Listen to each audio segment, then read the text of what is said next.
Grandes traidores a España desenmascara a los Judas, que han cambiado para siempre nuestra historia. A lo largo de sus páginas podemos encontrar historias de perversos personajes que han actuado de tal manera que han llegado a convertirse en grandes traidores a nuestra patria. Porque en nuestro país no solo hemos permitido que se olviden nuestros héroes, también hemos tolerado que se acepte como cierta una falsa leyenda negra y, lo que es peor, hemos aceptado engaños que nos presentan a los más míseros personajes directamente, como si hubieran sido paladines de la libertad y del honor. Por eso este libro es importante y lo podemos pedir ahora por internet, entrando en la página web www.elgrancapitanediciones.es. Es un libro fundamental, porque solo conociendo a los traidores del pasado podremos identificar a los enemigos del presente. El gobierno de Pedro Sánchez empezó a tomar precauciones entre los suyos una semana antes de avisar al resto de la ciudadanía. Según publica hoy el diario 20 Minutos, resulta que en los días 3 y 4 de marzo, ministerios y otros departamentos públicos empezaron a recibir una circular con pautas para que sus trabajadores evitaran ese tipo de contagios. Por aquel momento, el Gobierno no alertaba a la población en general y seguía negando que existieran riesgos de ningún tipo. Por eso mantuvo la convocatoria de las manifestaciones feministas del 8 de marzo y alentó a que hubiera una participación masiva. El Gobierno lo sabía y no nos avisó. También Bloomberg, el prestigioso medio británico, apunta directamente a Pedro Sánchez ante la gran cantidad de muertes que se producen en España. Dice su titular: la tragedia de España era demasiado predecible. El primer ministro dudó antes de imponer medidas de bloqueo que podrían haber salvado miles de vidas. Dice el artículo de Bloomberg: la decisión más imprudente fue permitir una manifestación en Madrid en el Día Internacional de la Mujer, el 8 de marzo.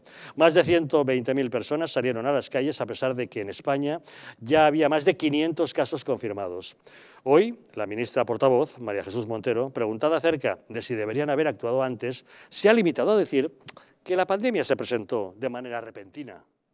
Una de las características de esta pandemia, una de las cuestiones que ha tenido esta pandemia es justamente la manera improvisada en la que la pandemia se ha presentado en el conjunto de Europa, la forma en que tiene de transmisibilidad de estos contagios y, por tanto, creo que nuestro país, sin duda, ha hecho un esfuerzo ímprobo por atender la emergencia sanitaria. Ahora la ministra dice que se presentó de manera repentina, cuando sabemos que en enero ya lo sabían, que en febrero tenían datos de la gran letalidad, que la propia policía ya había pedido 2 meses antes mascarillas y guantes para los agentes, cuando ahora nos dicen que una semana antes ya habían evitado, y viene la ministra y dice no, que se presentó de repente y les pilló así.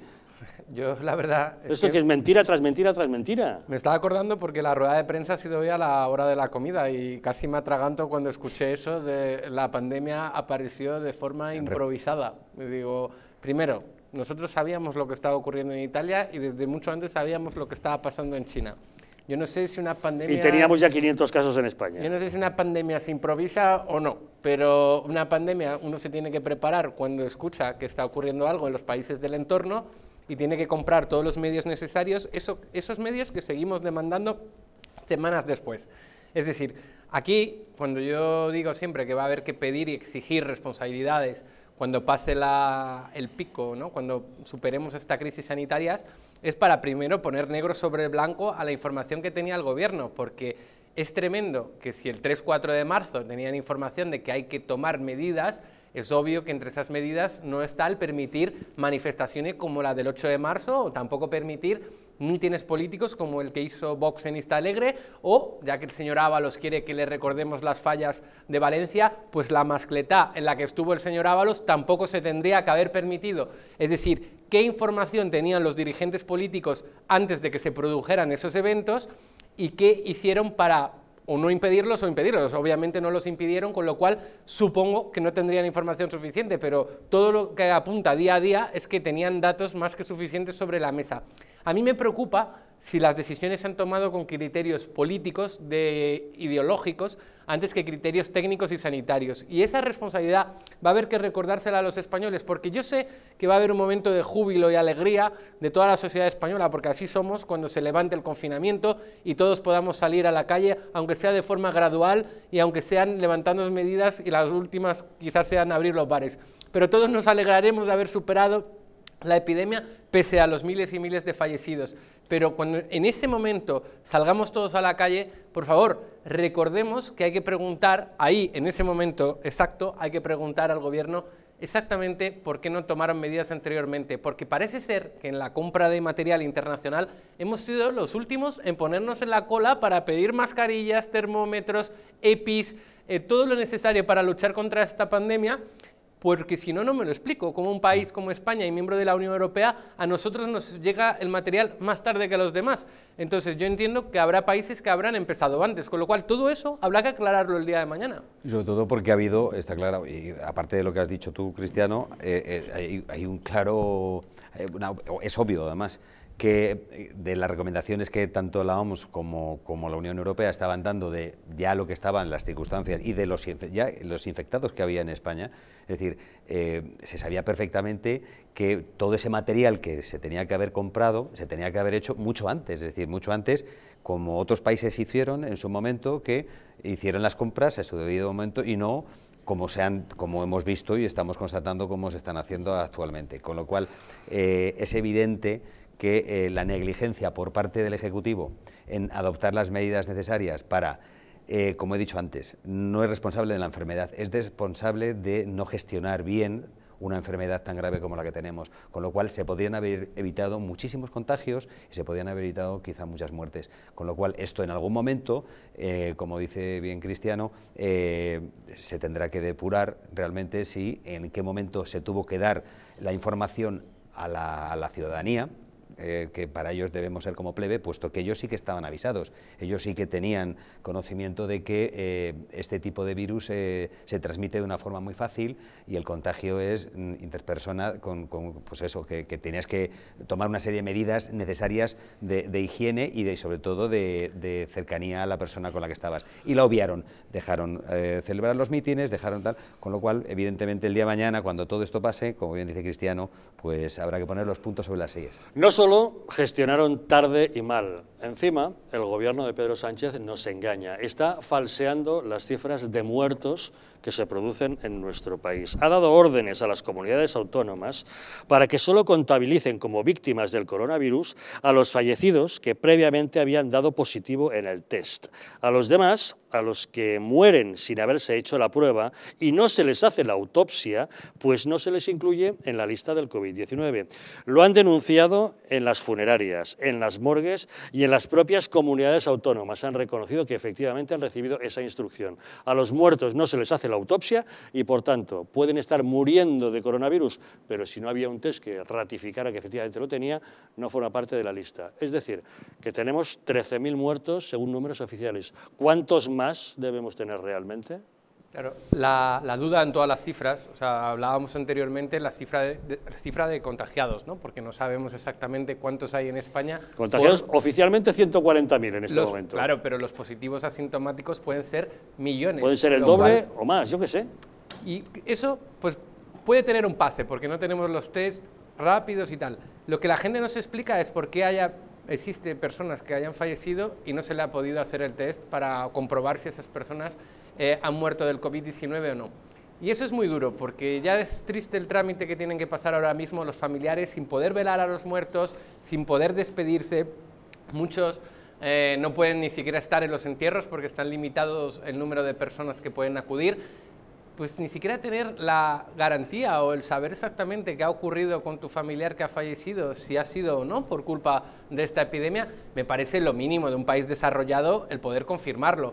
Con lo cual, a mí todo el baile de cifras, todas las dudas que se están generando, la que más me preocupa pudiera ser que hubiese fallecidos por una causa que no se haya podido determinar o explicar adecuadamente a sus familiares. Me parece que es muy irresponsable. También hay daños colaterales. Tú piensas que una persona que tiene otro tipo de dolencia está bajo de defensas, puede infectarse del coronavirus, pero morir de otra cosa, no del coronavirus, sino de una cuestión cardíaca, un cáncer o cualquier otra circunstancia, y que tampoco sea considerado como tal, cuando lo que ha provocado ese desenlace fatal ha sido el hecho de un contagio de coronavirus.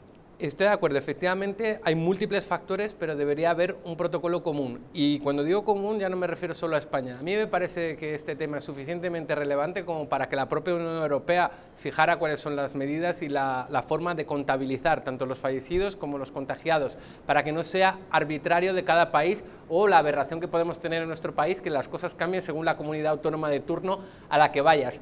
Es decir, en un momento como tal, es importante cómo se reportan las cifras para poder analizar bien con los datos en la mano. Si nosotros hablamos ahora de una curva de contagios diarios que está bajando o está empezando a bajar, si cambiamos mañana el sistema de medir, posiblemente tendremos que explicar a la gente que todo lo que estábamos midiendo anteriormente ya no sirva para poder monitorizar adecuadamente la epidemia, con lo cual... todo lo que sea explicar es bueno. No, eso es justamente lo que les estamos reprochando, que no explican. Efectivamente, si tú cambias el sistema tienes que explicar a la gente a partir de ahora se mide así, con los datos anteriores lo que teníamos era esto. Total transparencia, como decíamos anteriormente, y por favor el consensuar cómo se miden las cosas entre los diferentes países, porque me creo los muertos que hay en Irán, creo que son muchos más por su falta de sistema sanitario, las cifras que reportan nos hace sembrar dudas, ni tampoco creo que nadie se cree en España la cifra de contagiados porque no se están haciendo las pruebas necesarias. Todo esto tiene que salir a la luz y los datos lo necesita la población para tranquilizarse. Partiendo de la base que ya China se tilda por ser un país bastante oculto y muy reacio a dar información veraz de lo que pasa dentro, es decir, que solo lo que ellos quieren o les conviene. Todos suponemos que las cifras que ha dado China son mucho más cortas de lo que habrán sido en realidad, ¿eh? Sospechamos, pero no lo sabemos. Es una suposición. Yo el otro día hablaba con un gran amigo que es médico, cirujano, y hablábamos en un chat privado que tenemos y que posiblemente las cifras sean muchísimo más elevadas por 5 por 6 realmente de los contagiados. Vosotros fijaros una cosa, y yo creo que nuestros televidentes lo van a ver. ¿Cuánta gente no ha habido ahora mismo, en este periodo de atrás, en este mes atrás, que haya estado a lo mejor con síntomas de una gripe y haya pasado efectivamente una gripe? Muchos, muchísimos, a lo mejor millones en España. Pero lo que no saben ellos, si realmente tienen coronavirus o han sido contagiados o no han sido contagiados. Eso nunca se va a saber. Es decir, para poder determinar cuál es la cifra correcta realmente de cuántos contagiados hay, aunque sean asintomáticos, Javier, es si se faculta a la población de la práctica del test. El test famoso. Si no, va a ser imposible, porque da igual, como tú bien has dicho, Cristiano, que ahora mismo la curva, que evidentemente que está descendiendo el número de contagiados, aunque bueno, y también el número de fallecidos, pero nunca se va a saber hasta con ciencia cierta hasta que no se practiquen en su totalidad o la mayor parte de los test para poder tener unas cifras que sean reales de realidad. Si no, cuando estos señores levanten estado de alarma y podamos progresivamente ir haciendo nuestra vida normal, que nos va a llevar mucho tiempo hasta hacer la vida normal, años seguramente, o meses, muchos meses, no lo sé, espero que poco, va a seguir mucha gente a lo mejor con el virus, sin saber que tiene el virus. Efectivamente, no creo que vayamos a salir a la calle, al menos con tranquilidad, si no hemos podido hacernos la prueba. Claro. Yo creo que todo español está en su derecho en querer hacerse la prueba para saber si contagia o no. O sea, más que por preocuparse por nuestra propia salud, porque dices, bueno, si lo tengo y me encuentro bien, posiblemente lo que me tengo que proteger es de contagiar a alguien. Entonces, yo quiero hacerme la prueba cuanto antes, cuando esté a disposición de todos los españoles, primero de los sanitarios, por supuesto, de los que hablamos que están en la primera línea, de la Guardia Civil, de los policías nacionales. Estos, sin dudarlo, los primeros, pero posteriormente tenemos que ir detrás todos los españoles para poder salir con seguridad y saber exactamente si existe esa inmunidad colectiva, que es teoría de algunos científicos, o no. Pero todo esto, cuando salgamos y empecemos a salir, derivará en toda una crisis económica y tendremos nuevos problemas que hará que perdamos el foco en la gestión anterior. Yo, por eso reitero, es fundamental que vayamos apuntando día a día cuál está siendo esta gestión, porque a partir de ahora nos abre un escenario incierto en el futuro, tanto en lo económico como en lo social, que debemos de atajar unidos y trabajar de la mano las fuerzas políticas moderadas, no las populistas, las moderadas. Pero el día de mañana habrá que pedir y exigir explicaciones. Yo solo espero que estos test estén cuanto antes a disposición de todos nosotros para poder adquirirlo con bastante facilidad. Lo que había comentado antes fuera de micrófono, cuando estábamos en publicidad, que actualmente la Comunidad de Madrid, digo, hasta que ha saltado la pandemia, está avisando, es decir, un método para poder prevenir una enfermedad tan grave como es el cáncer de colon. Y entonces a todas las personas mayores o que iban a cumplir 50 años, les llamaba, recibes una carta, una circular, en la cual te invitan a que pases por el centro de salud al que perteneces con tu prueba, tu resultado tal, y ellos te dicen si ven que hay alguna tal para que te hagas o bien o te practiques la colonoscopia o no. Es decir, que hay métodos que de haber tenido los test se habrían podido organizar la población, a los ciudadanos, de una forma mucho más sencilla, de haberlos tenido ya en los centros de salud y tú ir voluntariamente a someterte al test. Y que tarde 2 o 3 días, pero haberlo podido tener, como se ha hecho, por ejemplo, para la prevención del cáncer de colon, como os estoy diciendo. Pero la nefasta gestión del gobierno de Pedro Sánchez ha impedido que podamos tener esos test. Y esa nefasta gestión del gobierno, reconocida incluso por medios internacionales, tal como les estamos contando, que ha provocado pues que haya sido convocada para mañana la primera manifestación virtual de la historia. Será, como les decimos, mañana, 8 de abril, a las 7 de la tarde, a través de YouTube, donde hay que buscar el hashtag Gobierno Dimisión.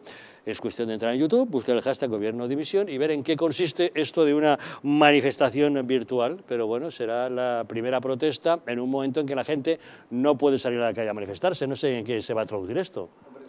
Es un experimento virtual, pero un experimento masivo, o sea, social. Es decir, hablábamos antes que los medios ahora mismo en los que nos podemos comunicar con nuestros seres queridos y con nuestros amigos es telemáticamente a través del teléfono o de internet. Es decir, no hay otro medio de poderte comunicar, puesto que por el estado en el que estamos no podemos salir de casa. A ver, yo creo que espero y deseo que se pueda hacer de una forma pacífica y que no sufra alteraciones entre hackers, piratas y determinados, porque es evidente que van a intentar, o seguramente van a intentar romper la manifestación. Yo, la verdad es que cada vez yo animo a mucha gente, es decir, animo a la gente a que si realmente hay una legítima, ¿sabes?, interés en que pueda manifestarse. Yo no sé exactamente, porque nunca lo hemos hecho y no he comparecido nunca de una forma así a ninguna manifestación, pero no quita para que tenga su interés y que pueda ser útil para reivindicar lo que muchos ciudadanos pensamos o a lo mejor creemos. Bueno, la verdad es que, bueno, como ingeniero de telecomunicaciones me parece interesantísimo esto de la manifestación virtual, y después de haber ido a muchísimas manifestaciones en mi vida, que ya he perdido la cuenta, esto de las manifestaciones virtuales puede que tenga futuro en este siglo XXI.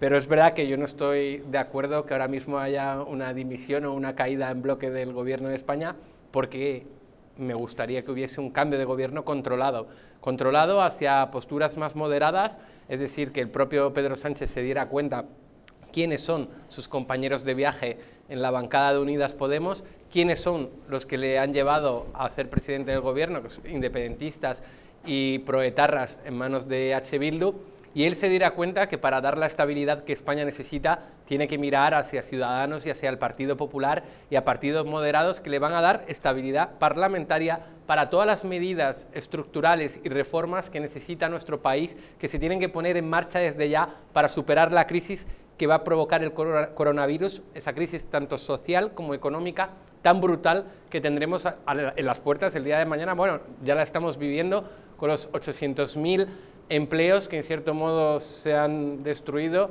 en los últimos 15 días de marzo. Entonces, ahora mismo un cambio controlado de gobierno sería sensato, forzar unas elecciones sería perder un tiempo muy valioso, pero quitar a los populistas del poder es fundamental para dar estabilidad, para dar confianza, para dar prosperidad a los españoles, para dar un mensaje de futuro esperanzador. Entonces, si Pedro Sánchez no se da cuenta de esto y no antepone el interés general de los españoles a su propio interés personal o a ese pacto del abrazo, si Pedro Sánchez no empieza a hablarnos, no en tono sacerdotal como hace en las ruedas de prensa de los fines de semana, a hablarnos con seriedad a los españoles para explicar que eligió malos compañeros para vivir una crisis como la que estamos viviendo y que va a mirar hacia otros partidos políticos, si él no se da cuenta que eso es necesario, no estará a la altura del cargo que ostenta de presidente del gobierno de nuestra nación.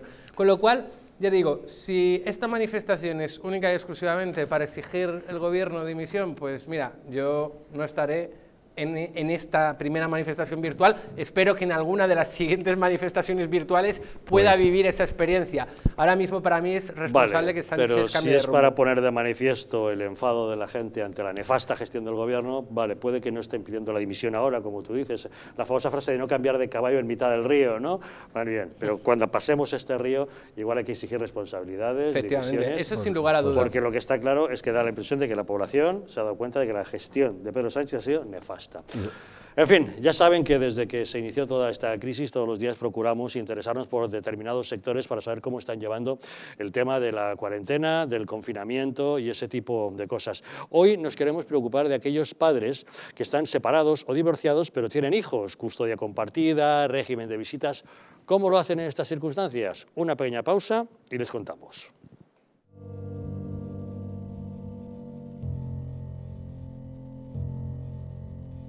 España no va a tener, como mucho, más allá de algún caso diagnosticado. ¿Qué le diría usted a una mujer que está dudando en ir o no a la manifestación del 8 de marzo? ¿Qué le diría? Que le va la vida, que le va su vida. Y el motivo es el miedo. No hay una razón médico-sanitaria. Y que no hay ninguna razón de salud pública que aconseje tomar ninguna medida o que impida la celebración de eventos de este tipo. Denunciábamos que los medios estábamos siendo demasiado alarmistas con el coronavirus. ¡Vamos a morir todos! ¡Estefanía! ¡Estefanía! ¡Gritad Estefanía! No hay nada de qué preocuparse, estamos muy tranquilos, ¿vale?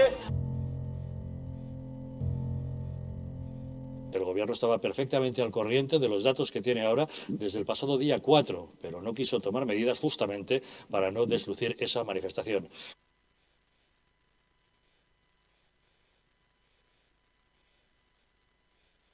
Para que no se vuelva a repetir, colabora con nosotros y lucharemos por ti.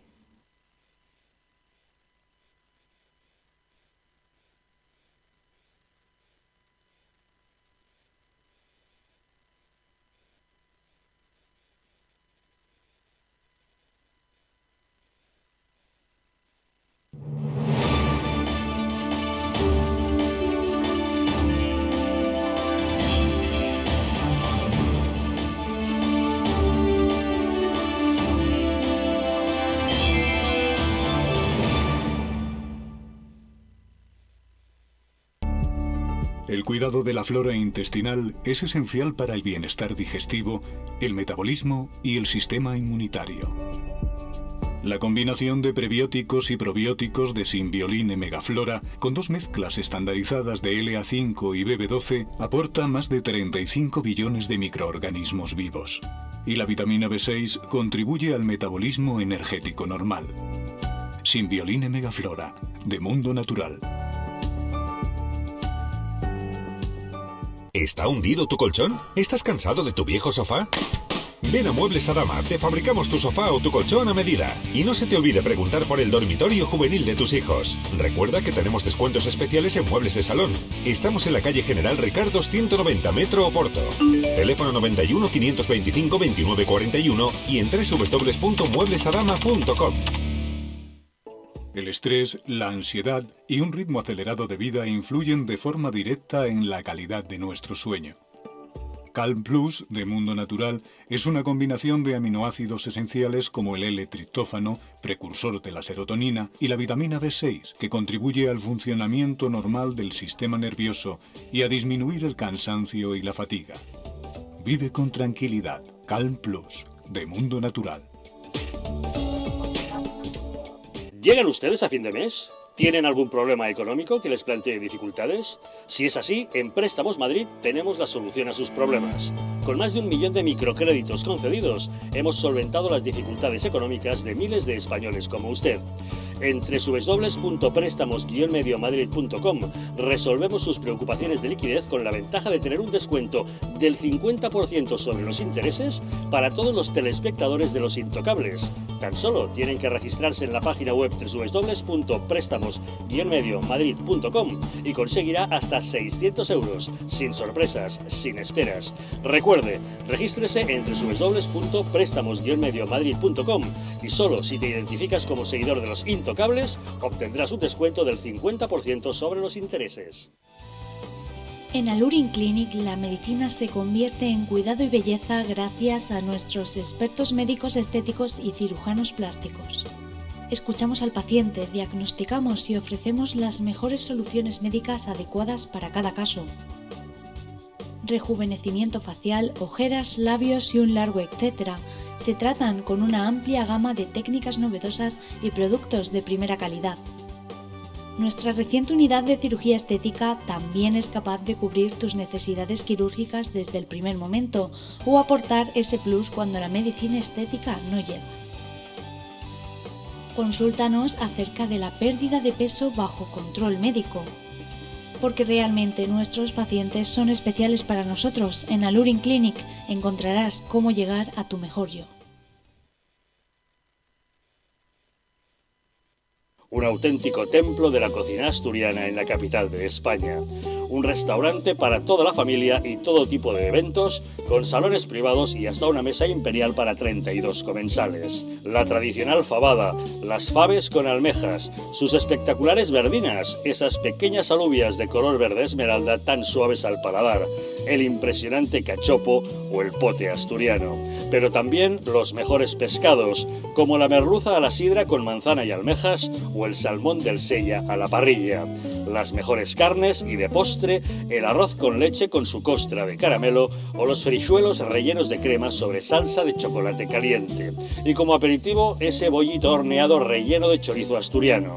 Restaurante Ferreiro, el paraíso de la cocina asturiana en la calle Aviador Zorita 32 de Madrid.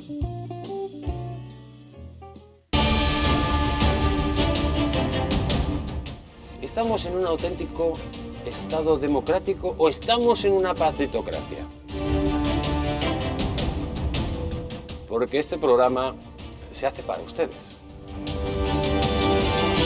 La ciudadanía está quedando atónita a lo que estamos viendo. Vamos a ver cosas que nunca se imaginarían. Lo que ha pasado en España demuestra que Falconetti no es tonto. Que la democracia, ¿qué es lo que es, amigos? El imperio de la ley. Esta izquierda rancia lo que quieren es exterminar todo aquello que no piensan exactamente igual. El castigo va a ser terrible para todos los partidos. Recuerden que no les engañen, porque la verdadera libertad consiste en estar bien informados.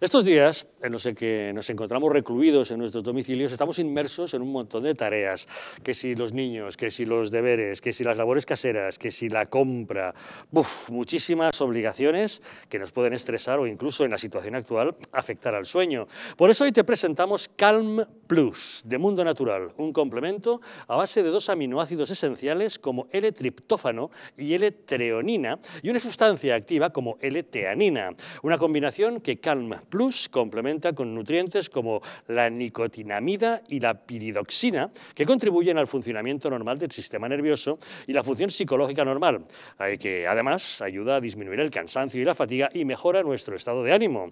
Así que relájate y encuentra Calm Plus en tu tienda habitual o en Parafarmacias Mundo Natural, aunque te recordamos que estos días que estás en casa lo puedas adquirir directamente a través de la web parafarmaciamundonatural.es o llamando al teléfono 91 446 0000. Así que quédate en casa con Calm Plus de Mundo Natural.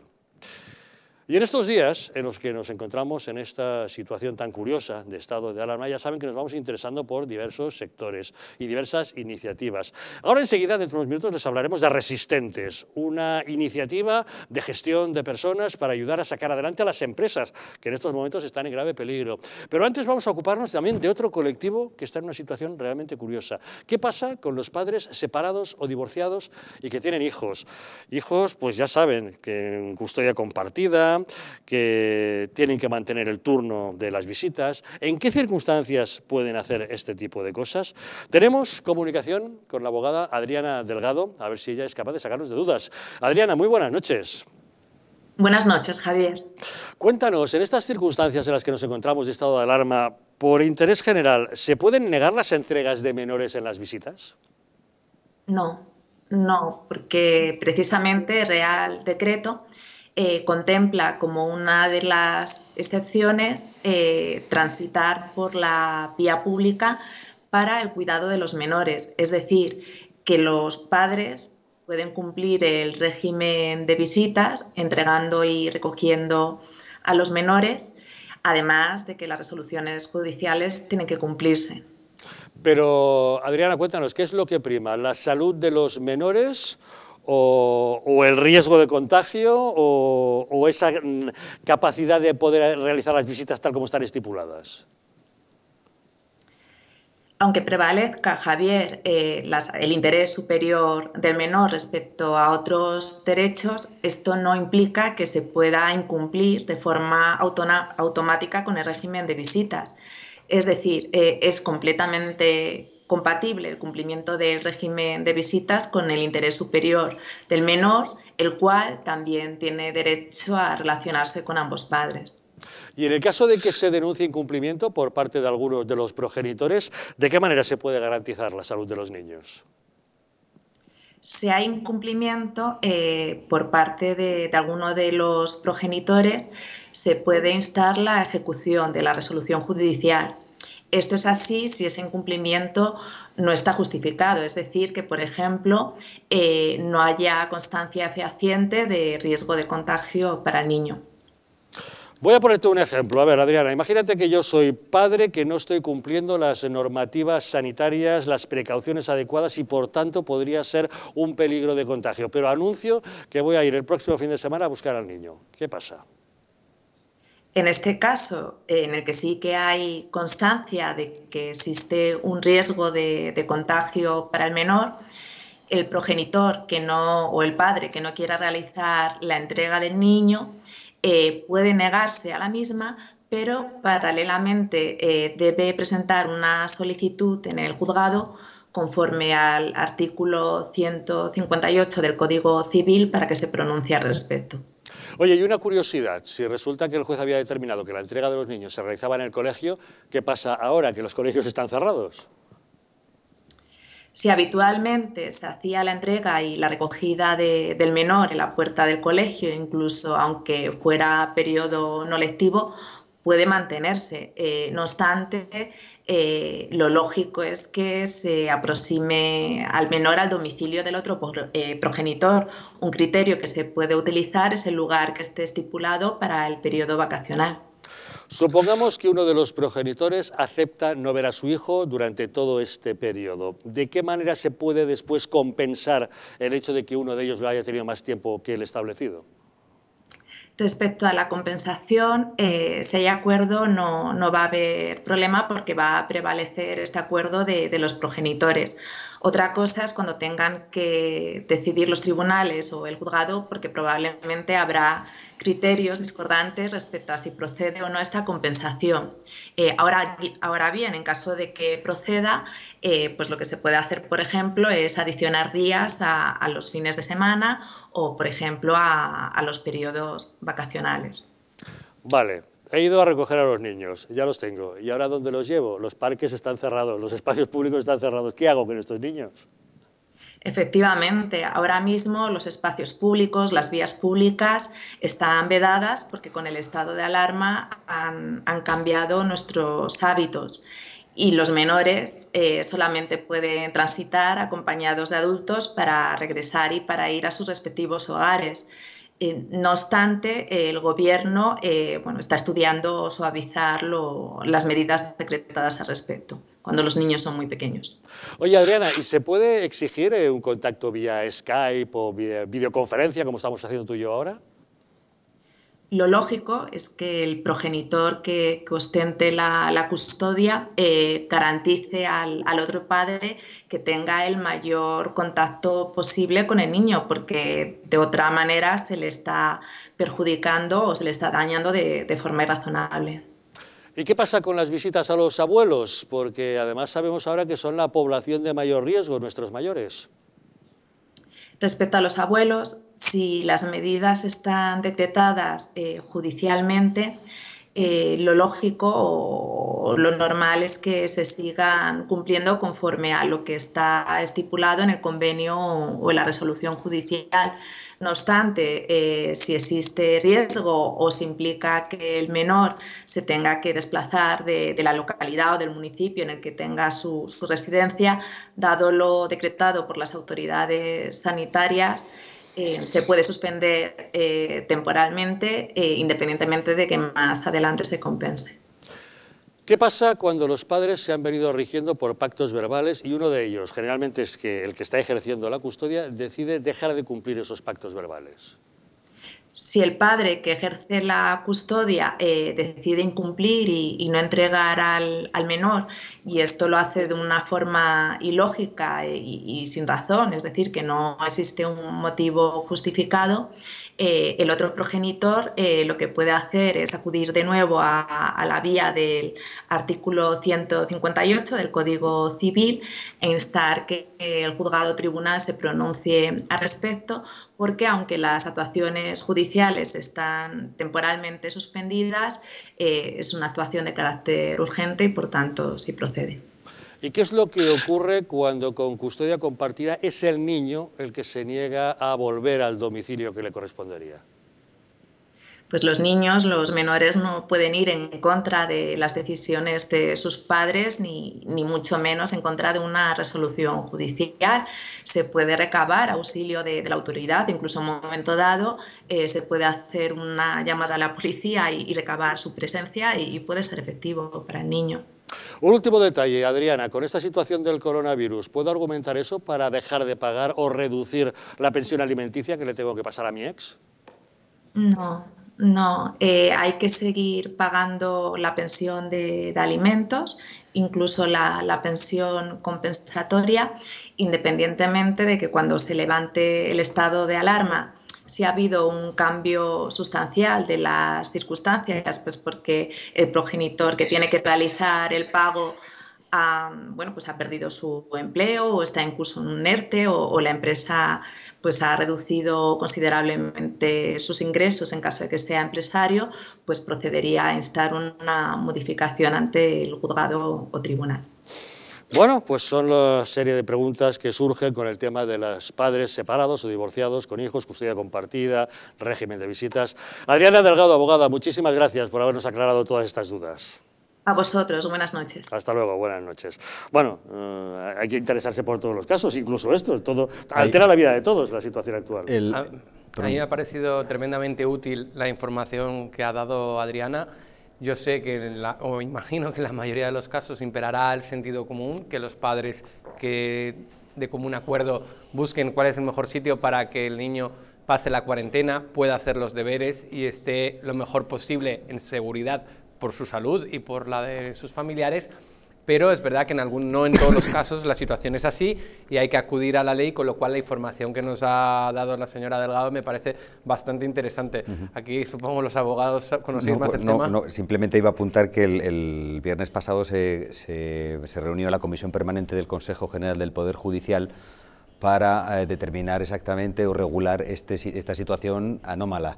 Es decir, daros cuenta que la naturaleza del derecho o obligación que se trata de siempre hacer prevalecer es el bien del menor.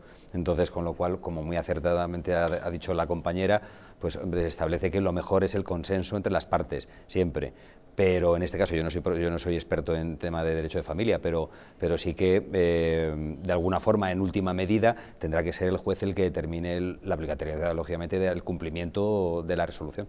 A ver, Fernando, otra iniciativa de la que queremos hablar, Resistentes, una iniciativa de gestión de personas para tratar de reconstruir las empresas ante la grave crisis económica que viene tras esta pandemia sanitaria. Efectivamente, bueno, Resistentes, que es RH, es una comunidad, es una especie Resistentes con una H integrada, Resistentes, RH Existentes. Exactamente, que está en LinkedIn y es una comunidad de profesionales expertos en recursos humanos y sobre todo en gestión de personas. Creo que sin ningún tilde político, sino simplemente el profesional, porque el mañana va a ser diferente, será a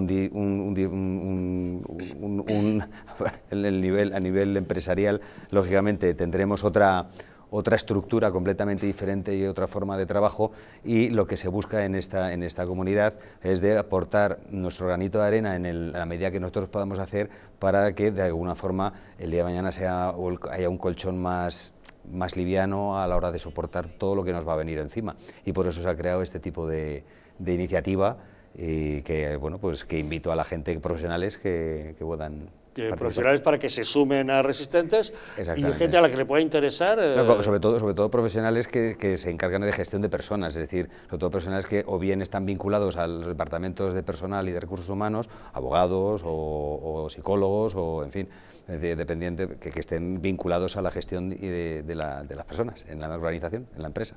¿Y qué tipo de personas puede pedir vuestra ayuda?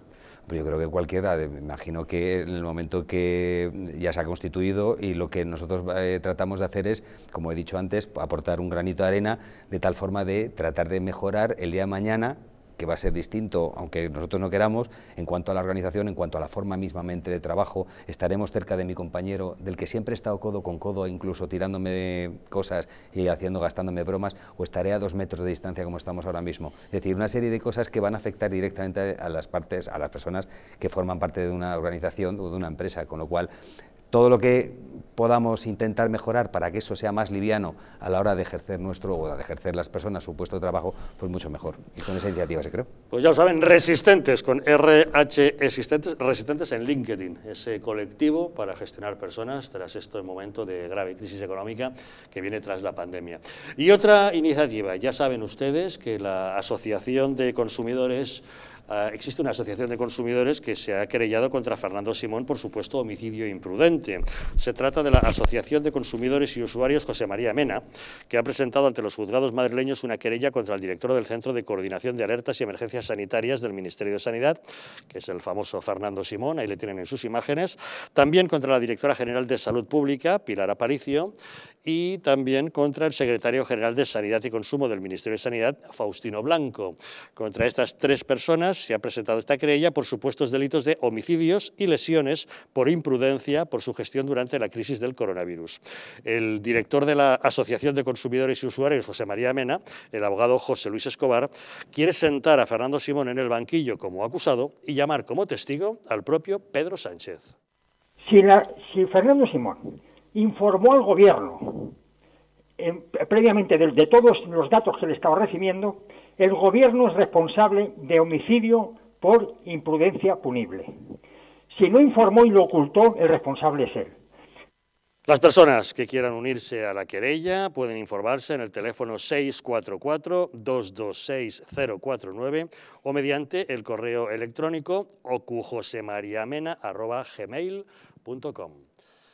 Bueno, una iniciativa más que se suma, creo, a las muchas denuncias que gente quiere presentar contra el gobierno, contra responsables sanitarios, ante ese totum revolutum del que estamos hablando todo el programa, que es la mala gestión del gobierno. Sí, yo creo que lo mejor es asesorarse, sobre todo una plataforma o un grupo de personas, asesorarse legalmente con profesionales que sepan exactamente dirigir las acciones, es decir, que es básico. Es decir, no todo el mundo sabe de mi mundo, que es maravilloso, pero cuanto más es mejor estar bien asesorado. Efectivamente, yo ahora mismo entiendo que haya colectivos, por ejemplo, como sanitarios, que quieran denunciar cuanto antes para poder tener una explicación judicial de lo que no entienden con las explicaciones políticas. Pero es verdad que un juez, por ejemplo, no va a poder, por mucho que decrete en sentencia que en 24 horas haya respiradores, no los hay. Haya respiradores o mascarillas a los hospitales. Pues si no hay mascarillas o no hay respiradores, lo siento mucho, no se va a poder solucionar eso de forma milagrosa.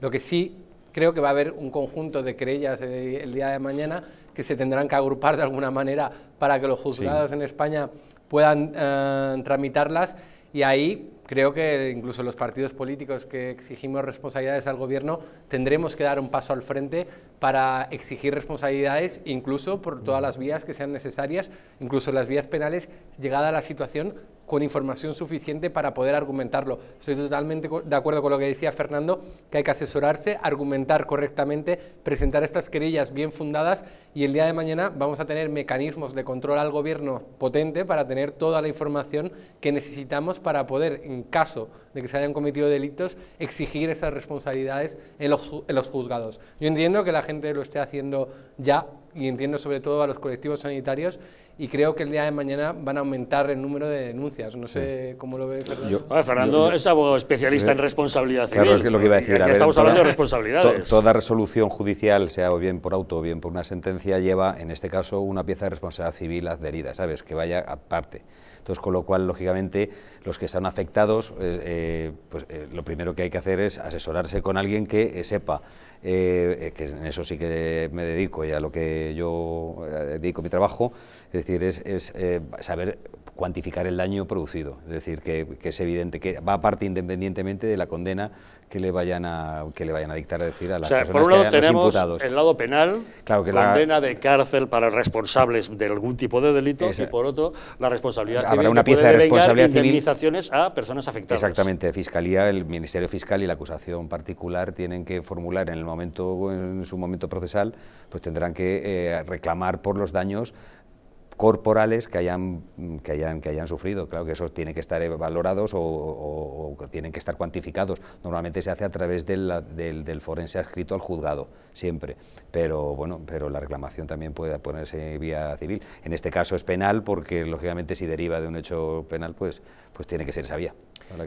A mí me surge la duda, efectivamente, familiares de sanitarios, veíamos uno de los primeros sanitarios que fallecía, creo que era una enfermera del País Vasco, un familiar de un sanitario que no haya tenido los medios suficientes para trabajar, posiblemente sea un candidato a denunciar al gobierno porque consideró que su familiar no tenía lo que necesitaba para ejercer su trabajo de forma segura. Claro, pero eso es la responsabilidad patrimonial de la administración pública. A ver, que ahí es donde tú tienes que acreditar que hay un funcionamiento anormal de la misma. Es decir, evidentemente, si eres sanitario y no te dan las mascarillas, entonces es como si eres torero y no tienes capote, o eres bombero y no tienes fuego, no tienes manguera. Pues entonces, ¿para qué quiere usted que yo sea bombero si no tengo manguera para apagar el fuego? Pues esto es lo mismo, es decir, a ver, es evidentemente que hay un acto negligente por parte de la administración de no poder dar al personal sanitario de aquello que necesita para prestar su trabajo, y no es obligación, igual que las Fuerzas Armadas y la policía tengan que poner, hasta hace relativamente poco, yo creo que siguen haciéndolo, comprarse sus propias mascarillas y comprarse sus propios, que es inaudito. Pues es evidente que si tú te contagias, si eres sanitario o eres médico y no te dan lo básico para poder ejercer tu profesión, y lógicamente perteneces a la sanidad pública, pues hay una responsabilidad. Pues tendrás derivada. que pedir responsabilidades. Don Fernando Fanego, muchas gracias por habernos acompañado. Pues muchas gracias, don Javier, un placer venir aquí a tu... Hasta una próxima ocasión. Don Cristiano Brown, lo mismo digo, muchas gracias. Muchísimas gracias y desearle feliz Semana Santa a ti, a todos los telespectadores que nos ven, porque a los devotos y a los que viven la Semana Santa, yo que he vivido muchos años en Córdoba, sé lo que es,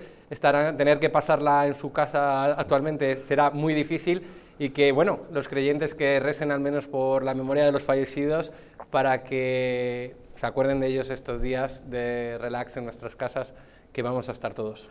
Feliz Semana Santa, sí señor. Bueno, nosotros nos vamos, pero ustedes no se vayan lejos, que les dejamos con la película esta noche, Anatomía de un hospital. Tranquilos, que es una comedia. Nos narra las peripecias del director de un hospital de Nueva York. Bueno, le pasa de todo al hombre, le abandona a su mujer, sus hijos le pierden el respeto, y para colmo en el hospital empiezan a producirse casos muy complicados que provocan manifestaciones. Todo un lío. Que disfruten ustedes de la película, y nosotros les esperamos mañana nuevamente aquí, en Los Intocables.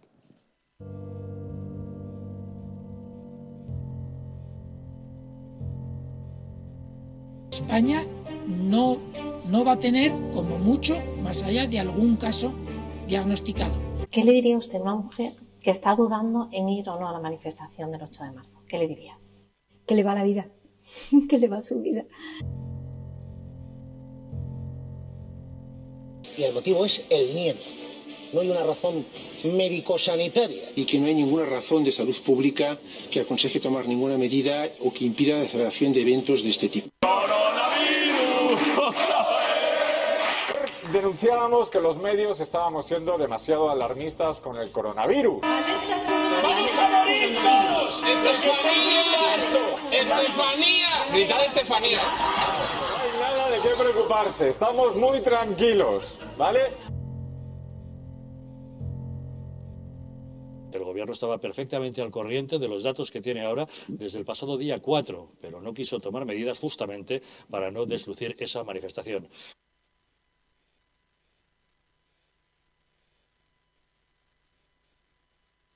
Para que no se vuelva a repetir, colabora con nosotros y lucharemos por ti.